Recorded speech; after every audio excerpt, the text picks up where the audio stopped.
Este es un podcast de Craft Courier, en el que Agustín Garetto y Milan Jelic analizamos semanalmente la política, la economía, la cultura, los temas internacionales y los hechos relevantes con una visión de conjunto, reflexiva, analizando tendencias, actores y teoría para entender mejor la realidad, priorizando la calidad de un análisis artesanal por sobre la velocidad y la cantidad.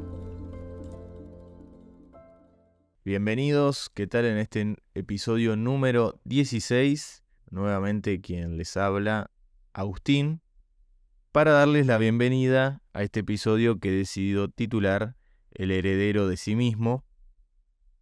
Luego voy a enfatizar un poco a por qué este nombre, que puede resultar llamativo o que carece de cierta explicación por sí mismo, ¿no? Sin embargo, antes de comenzar, quería hacer un aviso parroquial porque estamos subiendo los episodios en simultáneo a partir de ahora en YouTube, ¿no? Y por eso quería comunicarles que también se suscriban al canal de YouTube, pongan la campanita para las notificaciones y denle me gusta, que nos ayuda mucho a difundir. Nos pueden encontrar escribiendo Craft Courier en el motor de búsqueda, y si no les aparece de ese modo, pueden poner @craft_courier para que les salga el canal. Igualmente, debajo en la descripción voy a detallar la información al respecto. Además, avisarles que si no están suscriptos al canal de Spotify, lo hagan. También hay una campanita en Spotify que les avisa cuando subimos un episodio nuevo. Y también decirles que si el episodio les gustó, si consideran que el análisis es relevante, que lo puedan compartir con amigos, familiares, conocidos, etc. Bueno, luego de todos los avisos parroquiales, vamos a empezar con el episodio del día de hoy, que como dije se titula El heredero de sí mismo. Es un título bastante raro, ¿no? Primero que ya mantiene una especie de heredero, por lo tanto hereda algo, y en este caso hereda poder. Y de sí mismo significa que hereda poder de sí, o puede ser de que hay una retroalimentación circular, ¿no? Y hay una legitimación circular también. Y me atrevería a decir que es como una especie de una continuidad, porque el poder se hereda, pero no en base a estructuras, sino a una una proyección vacía, ¿no? A su propio relato. Lo cual me pareció un título muy interesante, muy descriptivo para lo que vamos a tratar el día de hoy, que va a ser un episodio diferente, un episodio en el cual voy a hacer cierta confidencia, que siempre me llamó mucho la atención y que quizás me he preguntado por qué ha publicado esto, ¿no? Aquellos autores, sobre todo en el siglo XIX, pero también en el siglo XX, antes también, ¿no? Pero que hablaban de la estética y hacían toda una especie de crítica en base a la estética y demás. Yo decía, ¿por qué la estética? O sea, hay tantos temas para hablar y claro, en parte es por mi ignorancia, en el cual la estética tiene una razón de ser muy importante.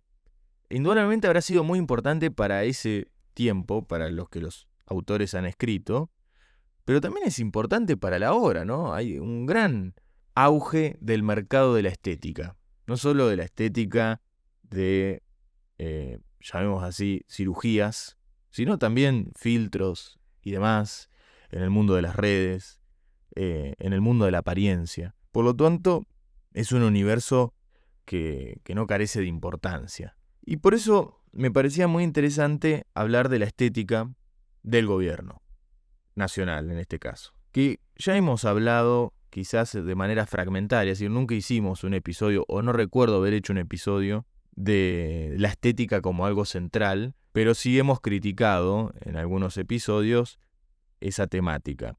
Y para comenzar me parecía muy interesante hacer una especie de introducción de por qué hablar hoy de la estética. Y es un poco por el final del episodio anterior, no el final en sí, sino algo que quizás lo dije muy al pasar, de que en la cuestión macroeconómica o en la cuestión económica quizás no tengamos buenas noticias. Y aquellas que son buenas noticias o datos positivos no van a ser tan grandes. Por ende es muy probable que el gobierno busque invertir mucho en comunicación, que es una de las mejores áreas o uno de los mejores capitales que tiene, ¿no? La verdad que en materia de comunicación, siempre lo hemos dicho, este gobierno lo sabe explotar muy bien.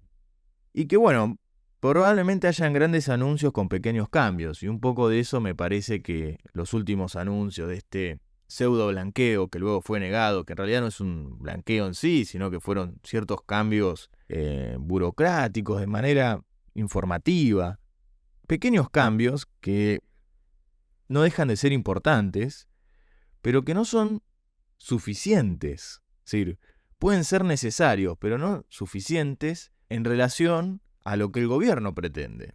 En realidad no a lo que el gobierno pretende, sino a lo que el gobierno vende, que son expectativas. Y básicamente la política se encarga de alimentar expectativas, reproducir expectativas, fomentarlas y también administrarlas, ¿no? En todo el campo, no solo en el campo económico, pero en base a básicamente esta gestión, a este gobierno, principalmente por la cuestión económica, porque claramente ve que Argentina, podemos decir, que hace una década que está dentro de una lógica de estancamiento económico, ¿no? O macroeconómico. Y por eso la mayoría de sus expectativas van alrededor de eso. ¿Y por qué con pequeños cambios? Bueno, lo hemos hablado un poco al pasar el episodio pasado, porque los grandes cambios básicamente se consiguen a partir de dos cuestiones. Una sería las reformas de reglas o instituciones, la otra es la confianza. En el primero, en las reformas, debíamos mirar en lo que hablamos el episodio anterior, en el vínculo de XZ. Básicamente, para quienes no escucharon el episodio anterior, en el vínculo del gobierno nacional y aquellos partidos que tienen bancas en el poder legislativo que jugarían como dialoguistas, aliados, etc. Pero eso implica renuncias y adaptación, porque todos los actores, no solo el gobierno, también los otros partidos, deben renunciar a parte de sus agendas o de lo que pretenden y deben adaptarse a lo que finalmente se logra como acuerdo. Por otro lado, la confianza se materializa en lo que se genera en las acciones humanas, como por ejemplo la inversión, ¿no? Cuando alguien, cualquier ser humano, decide invertir en la Argentina, ya sea un argentino residente o no residente, o un extranjero, decide invertir en Argentina. Para eso no solamente se necesitan esas reformas de reglas e instituciones, sino confianza. Y el motor de esa confianza, como en el otro era el vínculo de XZ, en este caso van a ser las acciones individuales de el actor más importante, que es el gobierno nacional. Sin embargo, estas reformas de reglas e instituciones con la confianza deben retroalimentarse, es decir, una tiene que impactar en la otra. Y como el motor de la confianza son los actos del gobierno, me parece que es un actor central, y ahí entra la estética. En las acciones del gobierno entra la estética, que es lo que hoy vamos a intentar navegar, es decir, en ese mundo nos vamos a meter.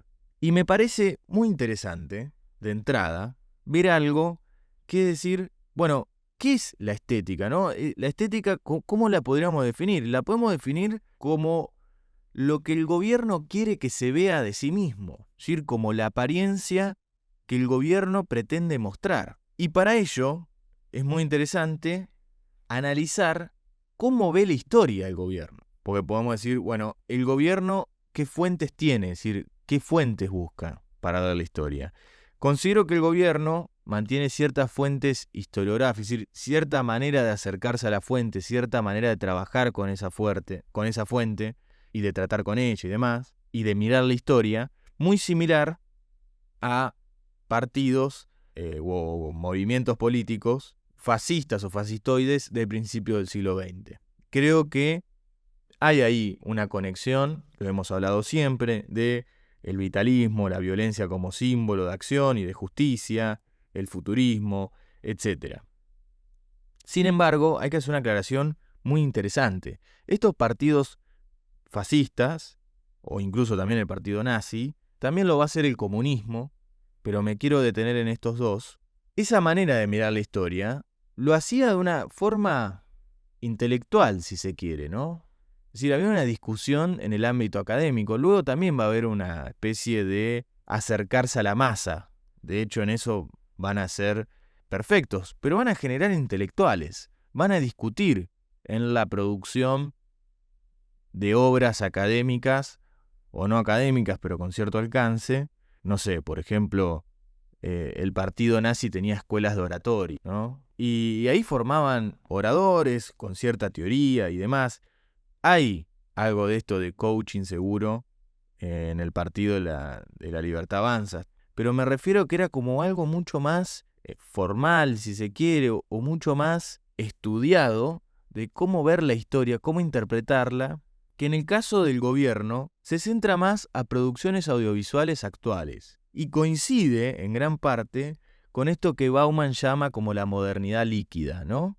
Es decir, ya no vamos a buscar a la fuente del Imperio Romano o de la antigua Grecia y vamos a reinterpretarla a nuestros gustos, sino que nos quedamos con películas, como la película de Napoleón, como la película de, no sé, el Joker, o series de Netflix como House of Cards, o seguramente me puedo olvidar otra, pero en fin, es en cuestiones mucho más plásticas y uno podría decir incluso más infantiles, ¿no? Y no solo con películas y series, sino con otras producciones audiovisuales que son muy famosas en la actualidad, como por ejemplo los videos de TikTok. Es decir, el citar a Marco Aurelio, el citar a Cicerón, no a partir de lo que dijo en X obra o lo que detalló cierto historiador de su momento o cierto cronista, sino en una cita donde se le extrae de su contemporaneidad, de su contexto, y se la trae muy de los pelos a la actualidad en TikTok. Es muy común ver en TikTok videos enmascarados detrás de lo que se conoce como estoicismo actualmente, donde hay citas de Marco Aurelio, Cicerón, entre otros, ¿no? Pero ahora me acuerdo de esos dos y me interesaba mucho comentarlo, porque es así.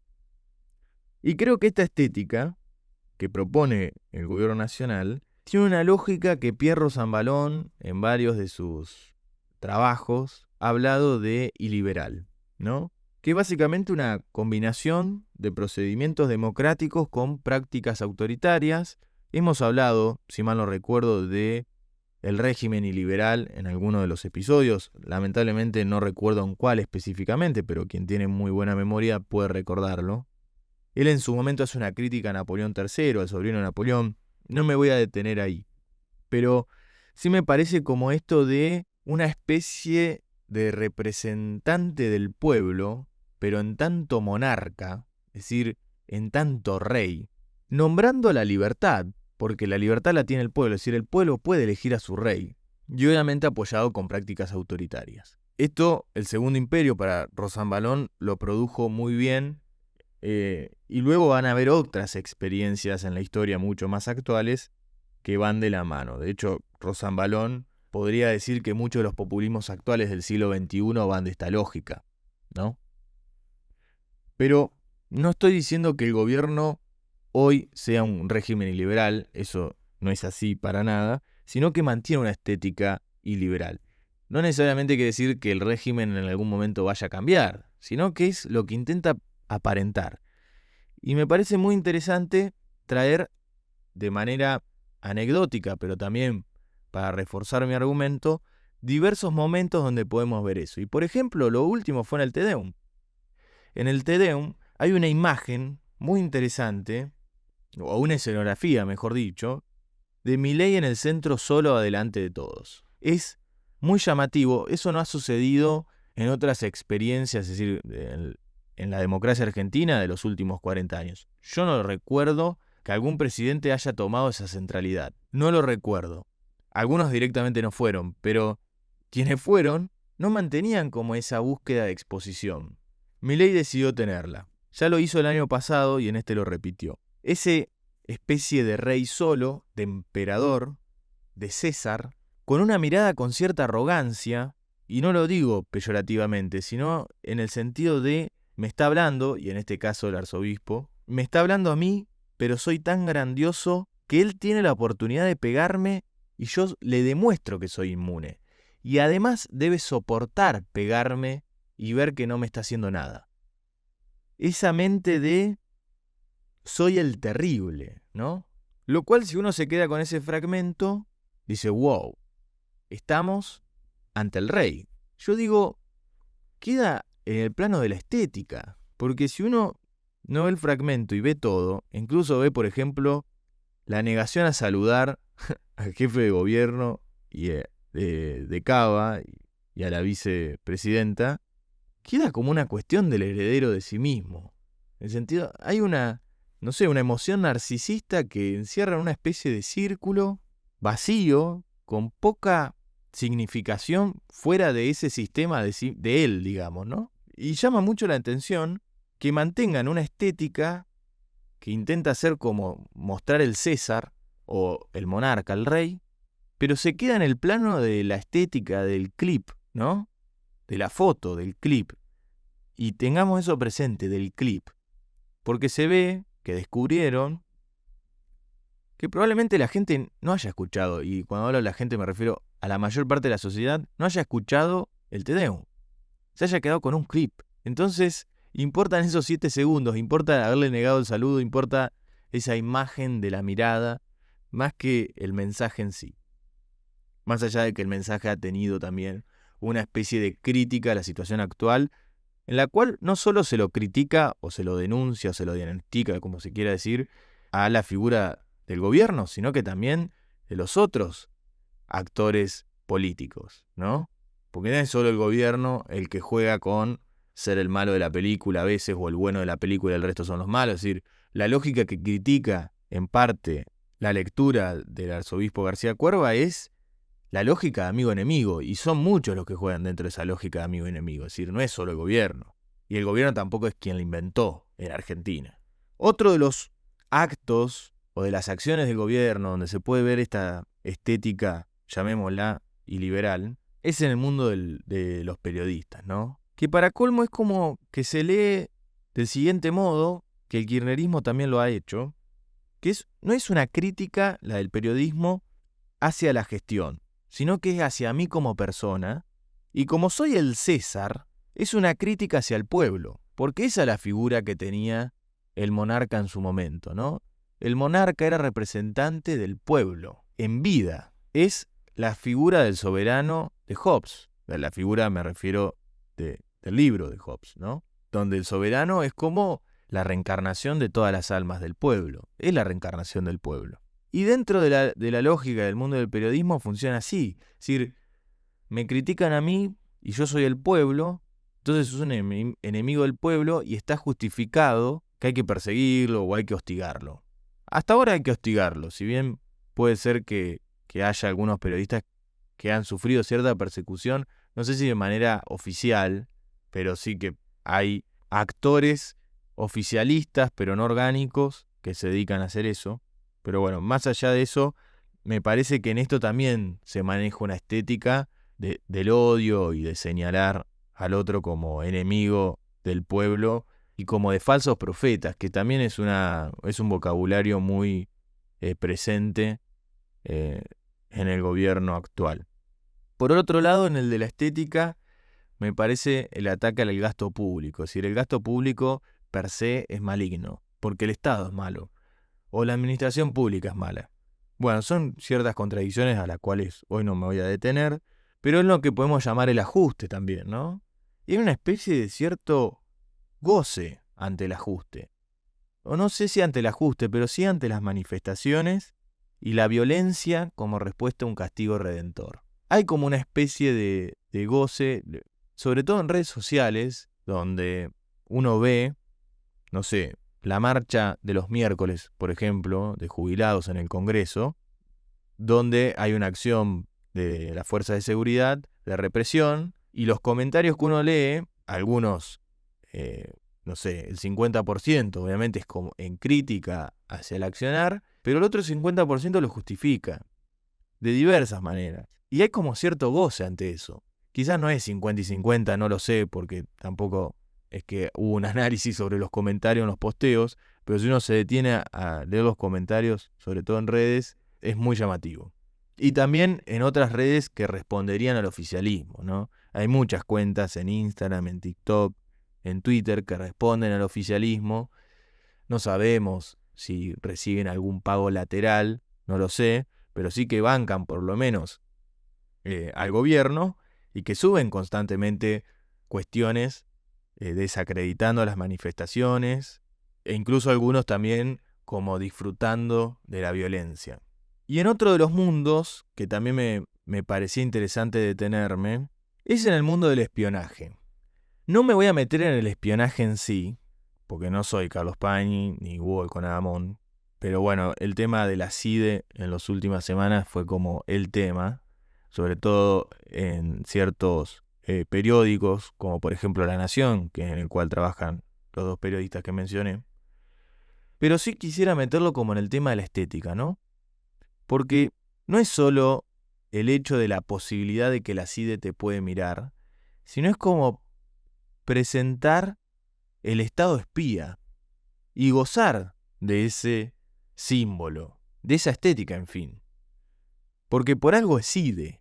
No decidieron cambiarle el nombre o mantener el que tenía, sino buscar en el pasado aquel servicio de inteligencia, es decir, aquel nombre que representaba el servicio de inteligencia, que no trae buenos recuerdos a la memoria, todo lo contrario, y decidieron hacerlo.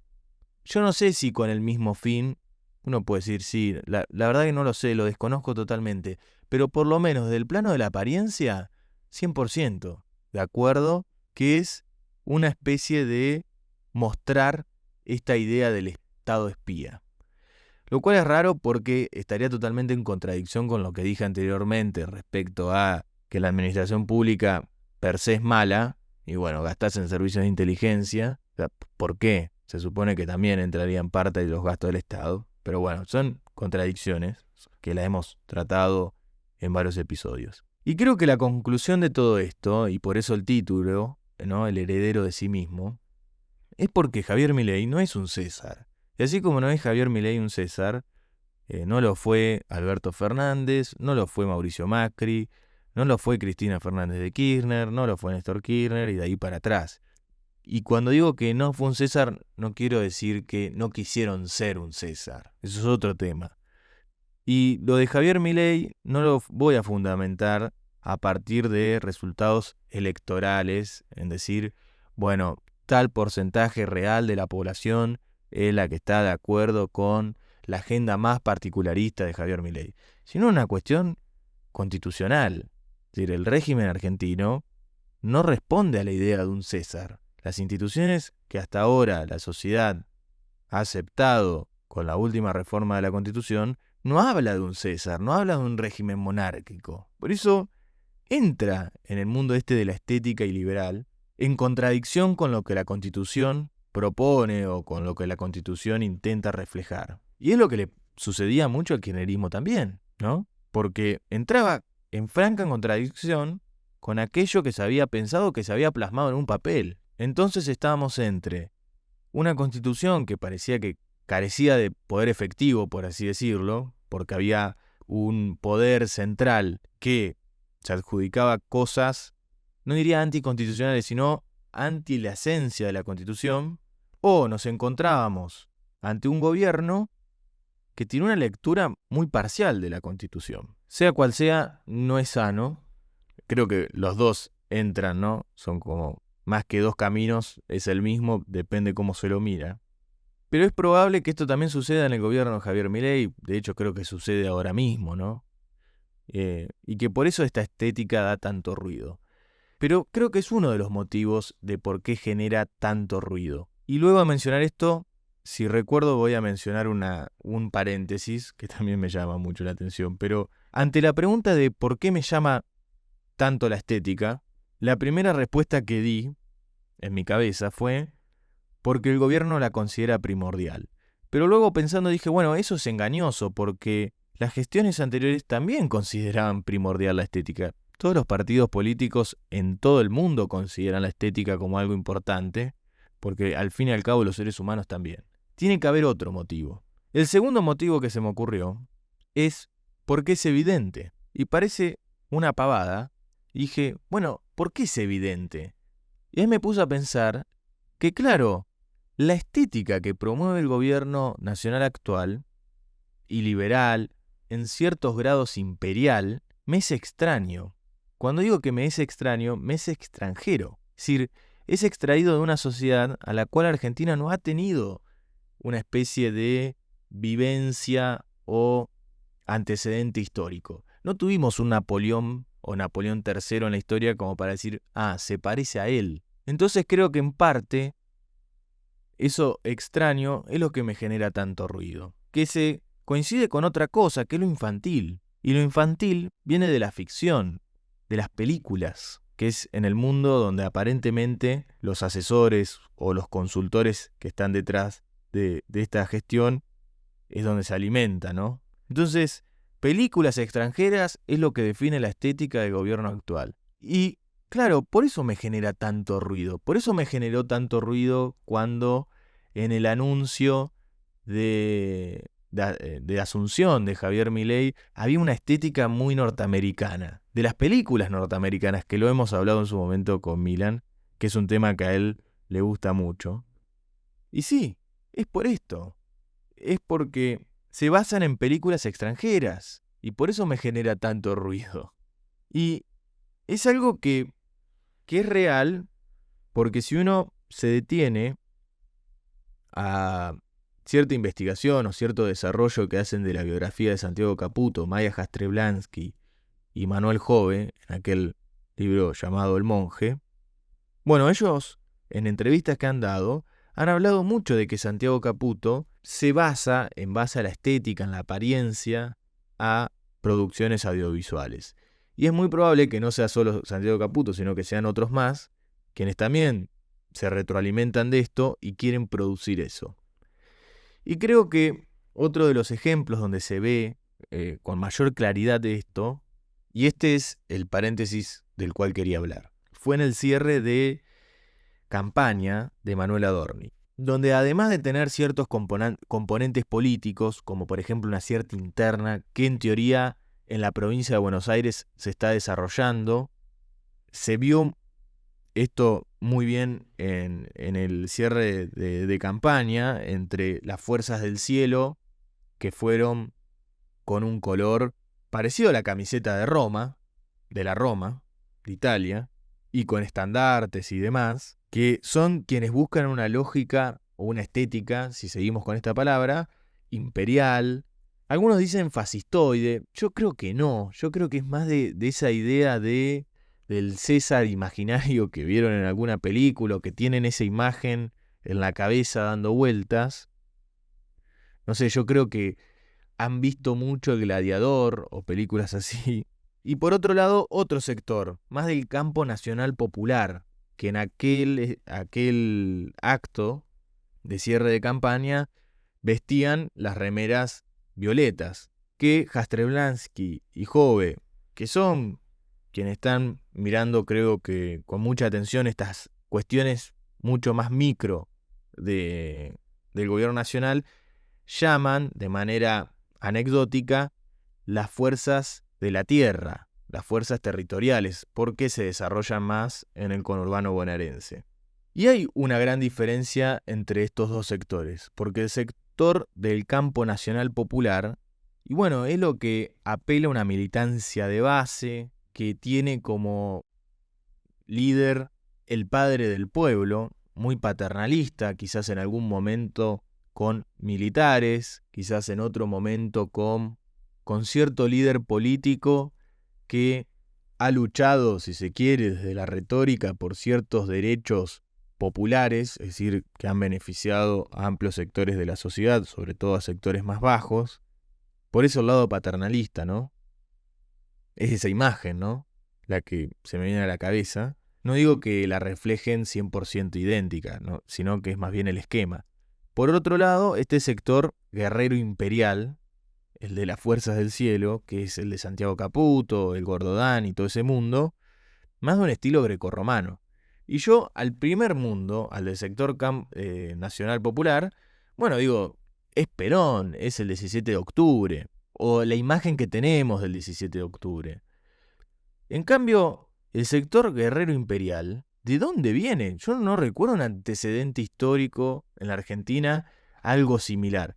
No quiere decir que no hayan existido partidos fascistas, nazis en Argentina, declarados así, y que han mantenido esta lógica. Existieron, sin lugar a dudas, pero no eran representativos. No eran representativos para nada. Uno no se acuerda de los líderes nazis o fascistas de la década del 30, más allá de alguna cierta personalidad, pero de Perón nos acordamos todos.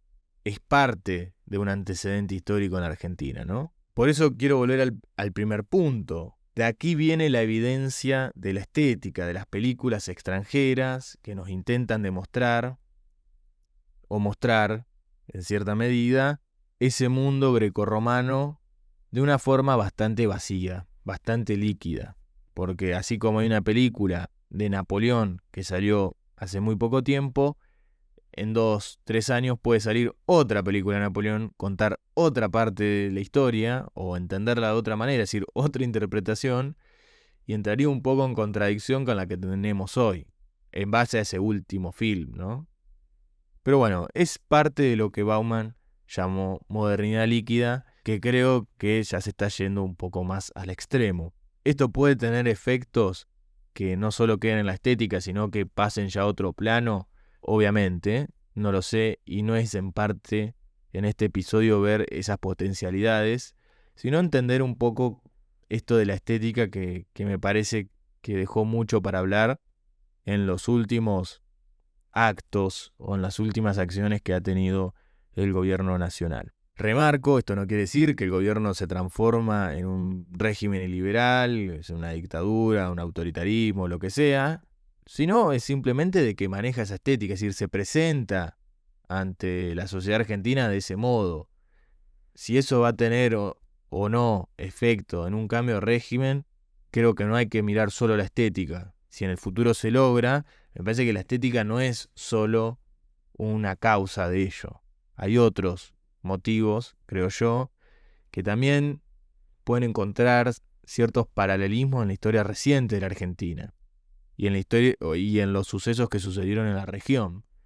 Pero no me parecía de más hablar un poco de la estética y más que nada de esto de lo evidente, porque que resulte evidente a uno le llama mucho la atención cosas que dice esto no es normal para mí, ¿no?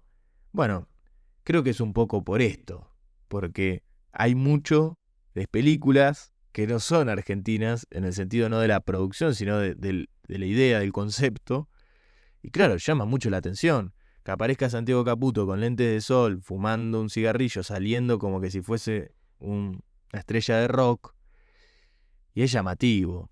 Es decir, a uno quizás no le llamaba la atención que lo haga Maradona, pero que lo haga un asesor político es medio raro. Pero bueno, me parecía interesante hablar de este mundo.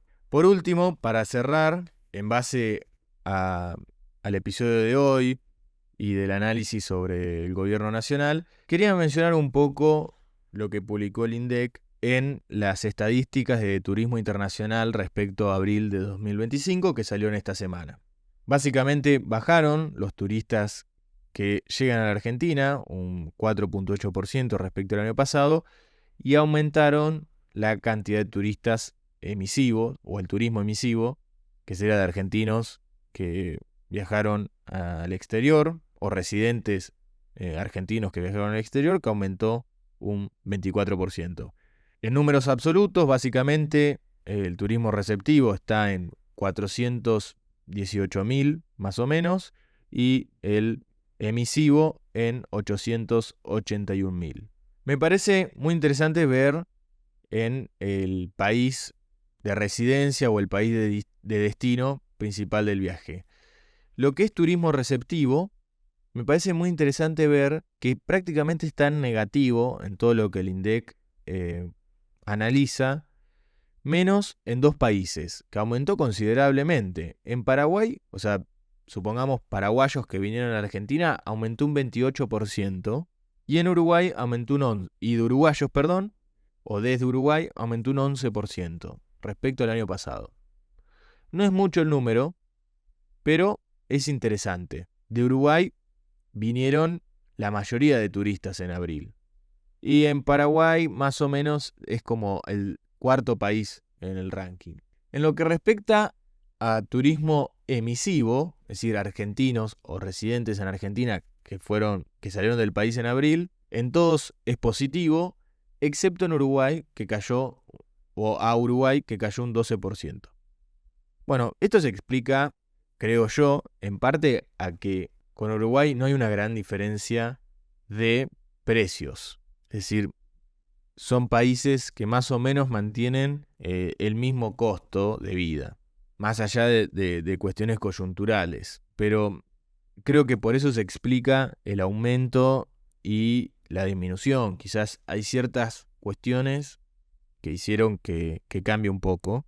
Pero en términos generales, es decir, sacando el caso de Uruguay y el caso de Paraguay, que no sé a qué se debe, indudablemente este modelo favorece a el turismo emisivo en contraposición del turismo receptivo.